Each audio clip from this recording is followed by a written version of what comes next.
Twitch right now is like the Avengers Endgame. If in the first 5 minutes, every single hero was game ended, and then all the side characters were left to just do twitlongers for allegations against them. I have never seen this site be this unstable. It's like World War III, but with e-celebs. Now, I was going to skip this drama because I'm sure you've seen Critical or Ludwig do comprehensive videos of it, but I'm offering two different things. Firstly, I'm someone who was actually booted off of Twitch, so you've got that perspective. And secondly, I'm British.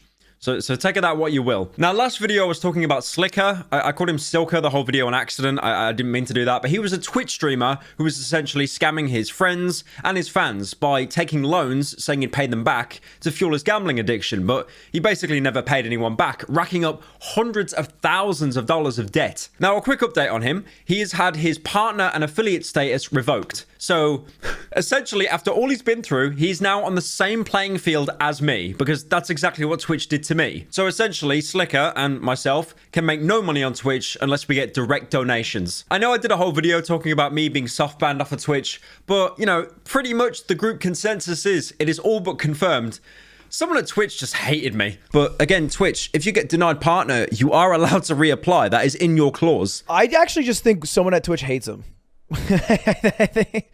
I think there's one MFer at Twitch who fucking hates Pyrocynical. But you know what? Whoever decided to kick me off, I'm getting out of my seat. I am getting on the floor and I am bowing to you. I am bowing. Thank you. Thank you so much for everything you've done. Thank you so much. Whoever kicked me off of Twitch, you helped me dodge the fattest bullet in my life. And why would I say that? Because at the minute, Twitch, it's a complete dumpster fire. Now, the reason I mentioned Slicker and his drama for a second time is because he started, or more the drama around him, this whole domino effect leading on to drama after drama after drama, and it is just bubbled up to this huge explosive mess. There's a subreddit called Livestream Fails, and they'll usually just post XQC trying to speak or Forzen saying nothing. But this week, they have been eating good. So there's a lot to unfold. Slicker was the spark to set off the Acme Bomb, but we need to know where the Acme Bomb comes from. Now, I'm not a Twitch scholar, unfortunately, but I do kind of know the basics that Twitch has two sides. UK Twitch, that mostly consists of wholesome Chungus Minecraft streamers. And then the American side, which is a bit more outgoing, bombastic, and 90% of their humor revolves around mocking the British, despite only one of us having airport security at our schools. Now, this all started with Shit Camp. Shit Camp is this kind of Twitch event where they do fun games like battleships, or try to recreate that vine of the fat guy jumping on the waterbed and making the kid fly into orbit. Now, this year, Shit Camp was being organized by Ludwig's wife, Cutie Cinderella, and tension started brewing when XQC, the biggest streamer ever, said he was going to go to Shit Camp, only for him to flake at the last minute, telling no one. Now, to look into XQC's brain, you'd see pretty much a dark void and probably some of those sad green frogs. His thought patterns are quite bizarre. Like, for example, at Creator Clash, the boxing fight that iDub set up with a bunch of other YouTubers, he showed up to that on the day with like no prior notice. And more recently, he gave kind of a brief explanation and just reiterating that he didn't want to go. Now, this isn't world-ending by any means, but Ludwig's wife has every reason to be angry at him. You know, there was so much preparation and planning that was going into Shit Camp, and for that to all just be thrown aside by a key member flaking with no notice, it'd make anyone angry. But why even mention this? It doesn't relate to Slicker. I mean, it doesn't. But Shit Camp. Shit Camp is where the cast for the Acme Bomb was made. There were loads of people attending Shit Camp, but one of these Twitch streamers was Erob. And if you don't know who Erob is, he's Tyler One's little brother. Tyler One being the guy who plays League of Legends and spills his food on stream. Oh, hell no, man. What the fuck, man? Now, Erob got banned for threatening to beat up a viewer at TwitchCon. I've tried so hard to like find the exact words that he said. It's pretty difficult to. It's been lost to the fathoms of time. But Erob himself, in a clip, said, you know, exactly word for word, the reason why he got banned. I was messaging him offline chat, somebody was talking shit to me. I said to him, I cannot wait to see you at TwitchCon. I'm going to beat the fuck out of you. I said, I'm not kidding. This is serious. When I see you, I'm going straight across your fucking jaw. Now, for making a threat to a long-time viewer in offline chat, when basically no one's there, how long should the ban be? We gotta set an example. 24 hours, 48 hours, a week. I think a week, 7 days sounds good, said Twitch. And then Twitch decided, nah, you know what? 30. Let's make it a month. I like how the 0 fits after the 3. So they gave him a 30-day ban. I mean, Twitch has done this before with these bizarre bans that don't make any sense. But keep in mind, recently before that, there was a girl getting dicked on stream, and her ban, despite there being full nudity, Jadion, another YouTuber, actually recently contacted this girl that was banned to find out how long it lasted. How long? Because error. No, I know why, but like, how long are you banned for? 7 days.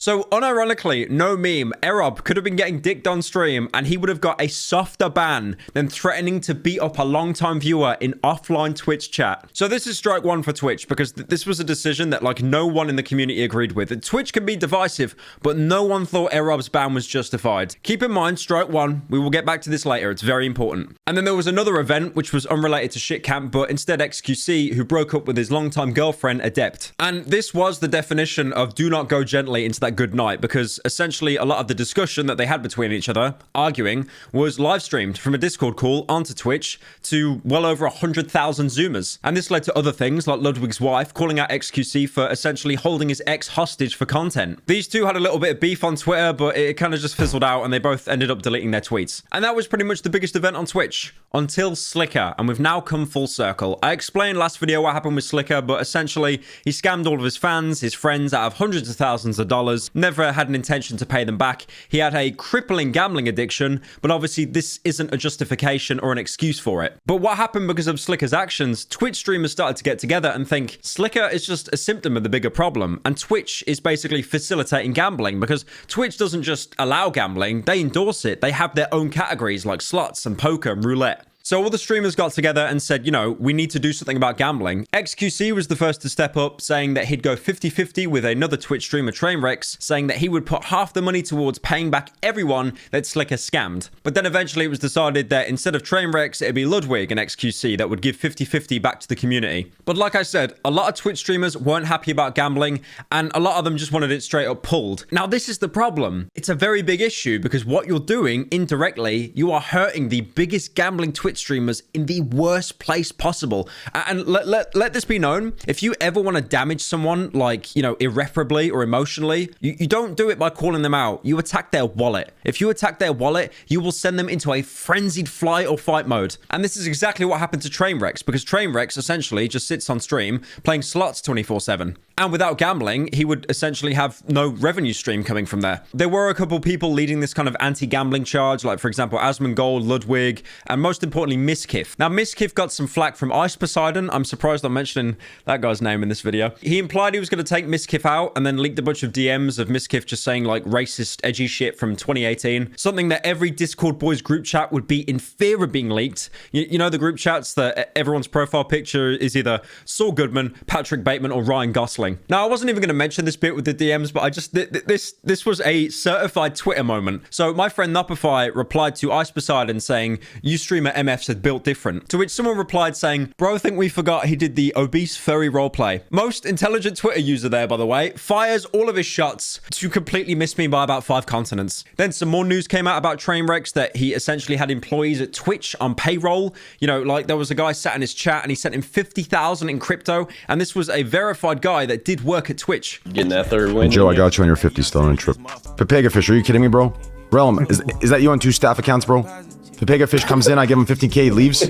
Yo, no one has ever sent me anything before. Oh, Relum, that's so fucking cute, bro. That is the sweetest, most sad thing ever, isn't it? That's really sweet and sad. Hopefully he's not like a hustler, because I'm gonna send him some more. Yo, take 30,000 altogether. And this opens a whole different box. This isn't just like Twitch streamer does lay bad. This goes against like Amazon's policy about like taking bribes and stuff. But then Trainwrecks came out about Miskiff, who's essentially leading the anti-gambling charge, saying he and another streamer, Maya, essentially covered up a sexual assault. So believe me when I say everyone collectively took their goggles away from Trainwrecks and gambling and they put it straight onto Miskiff and Maya. I found this clip that Destiny posted and it perfectly summarizes what happened. Dude, Train is like untouchable.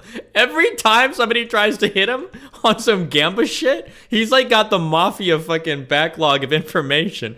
Weren't you gambling? Didn't you cover up a sexual assault of a small streamer in your house? Oh, shit! Shit! Get down! Fuck! The victim Trainwrecks was alluding to came out herself shortly after. Her name is Adriana Lee, and she spent the most part platforming other people that have came out on her Twitter. The Twitch streamer that's being accused by Adriana and all these other people is called Crazy Slick, who is a roommate of Miskiff. Not to be confused with Slicker, the gambling guy. They're two totally different people. They're both just called Slick for some reason. Now, apparently Adriana came out about the allegations last year, but it didn't really go anywhere, and what seems to be implied is Miskiff helped kind of cover that up. Now, this is still an ongoing thing, so I'm not going to delve into it too much, but essentially at this point, Miskiff put out, one of those twit-longer apologies, and he's also stepped down from his company, OTK, for the foreseeable future. But for a minute, let's circle back to the gambling, because Twitch, surprisingly, very uncommon, gave us a W. They released a statement saying they are banning gambling from Twitch. Kind of. The more you read it, the less it makes sense. Their main thing to outline in this was their ban of slots, which is great because slots had no strategy whatsoever. You were just clicking bright buttons and baiting children into doing the same. But they're also banning sites outright like Stake and Roobet, and these would be like heavily promoted by people. Even Drake did a Stake sponsor once that was on his Twitch. Basically, they're trying to phase out any kind of gambling that doesn't have at least a small amount of strategy. So mindlessly clicking buttons, bad. But poker with all the Twitch streamers that gets loads of views, good. And that was where the video was meant to end, on a wholesome note. But then Twitch put out a follow-up statement just now. It's not good. Remember when I said the best way to hurt someone was their wallet? That is exactly what Twitch have done here by changing their revenue split. If you didn't know, when you subscribe to someone on Twitch, you got to pay a monthly fee. And half of that monthly fee always goes back to Twitch. But, as there always is, there's an exception. If you're a good boy or you went to the right networking drinks party, you could have got yourself boosted to a 70-30 split. So Twitch would only take 30% of the money, not 50%. But now, Twitch are cancelling that entirely. So by June 2023, you can only earn up to $100,000 on the 70-30 split, and any money you make afterwards gets dropped down to 50-50 like all the rest of the commoners. So essentially, you're being punished for making more money for the company. And the best thing is, I love about this so much, it has brought out this horde of millionaires that are just so angry that they couldn't make more money. Even the wholesome Chungus Minecraft community are like sniding Twitch right now. I mean, I'm trying to act better than all these people. I'd be doing the exact same thing. I would literally be in their replies crying as well. But, you know, again, whoever booted me off Twitch, thank you so much. Thank you. You have done me the biggest solid of my life. Thank you. Thank you so much. So yeah, that's pretty much it. Apparently, I have a guardian angel at Twitch looking out for me because I avoided all of this by moving over to YouTube. Because if you didn't know, YouTube has a 70-30 split, which is way better than Twitch now. So yeah. Nice one, Twitch.